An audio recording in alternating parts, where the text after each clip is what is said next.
আলাইকুম। এখন দেখো, এত দুপুর বেলা এত রৌদ্র, আর রোদের ভিতরে এই যে শসা আমরা আর চানাচুর মাখা খাবো। আর দেখো কি একটা রৌদ্র বাহিরে, দেখতে পাচ্ছ? অনেক কিন্তু রৌদ্র। আর এই যে রৌদ্রে এই খাবারটা খেতে কিন্তু বেশ মজা হবে, তাই না?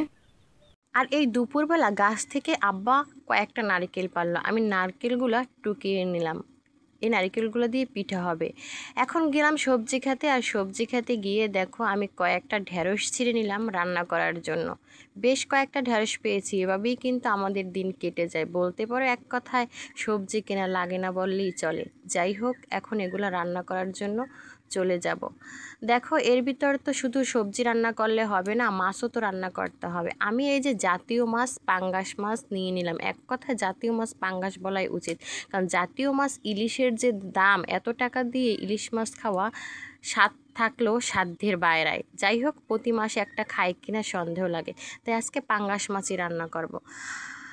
আর আমি এই পাঙ্গাস মাছটা রান্না করব মাটির চুলায়। মাটির চুলায় পাঙ্গাস মাছ রান্না করার মজাই কিন্তু আলাদা। মাটির চুলায় অনেকক্ষণ বসে বসে রান্না করতে গেলে আমার কিন্তু একেবারে বিরক্তই লাগে, তারপরেও কি করব, এত মানুষের রান্না তো আর ঘ্যাসে করা সম্ভব না।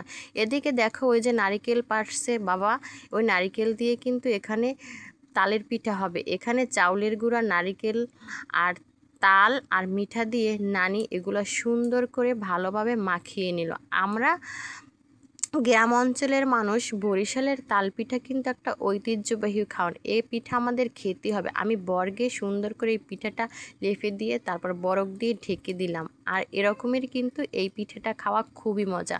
বলতে পারো আমি এই পিঠাটা আগুনের উপর খোলা দিয়ে তারপর ভাজবো, যতক্ষণ পর্যন্ত বরফটা না পড়বে ততক্ষণ পর্যন্ত আমি এটা ভাজতে থাকবো। ভাজার পরে সুন্দর একটা ফ্লেভার চলে আসে। অন্যদিকে দেখো আমার রান্না করা প্রায় শেষ। আমি মূলা দিয়ে পাঙ্গাস মাছ রান্না করেছি। এখন কিন্তু মূলার সিজন না, তাই একটু মূলাটা খেতে বেশি ভালো লাগে। অন্যদিকে দেখো আয়ানের বাবা কি করলো, বাজার থেকে শ্বশুরবাড়ি বেড়াতে আসছে, আর সে বাজারে গিয়ে কাঁকড়া আনতে চাইছিল কিন্তু কাঁকড়া পায়নি। সে নিয়ে আসলো কি দেখো তো, লইট্টা মাছ আর চিংড়ি মাছ। লইট্টা মাছ কিন্তু আমার একটা পছন্দের মাছ, আর এই চিংড়ি মাছ আমরা বরিশালের মানুষকে কাড়ালি আর গোদা। আর দেখো এই কাড়ালি গোদা আমি কি সুন্দর করে সরা সরা করে ভাজলাম। সেই মজা, কাঁচামরিচও কিন্তু দিয়েছি।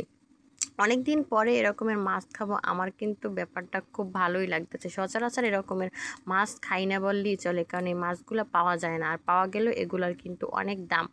যাই হোক, রান্নাবান্না শেষ হলো। বিকালবেলা আমি একটু পুকুর পাড়ে বসে বসে ভিডিও বানাচ্ছিলাম। এদিকে দেখো এই যে আমার জামাই কি করলো, আমরা ছিলে মরিচ দিয়ে তারপর পুকুর পাড়ে নিয়ে আসলো, তারপর ও আর আমি দাঁড়ায় দাঁড়ায় কতক্ষণ আমরা খাইলাম।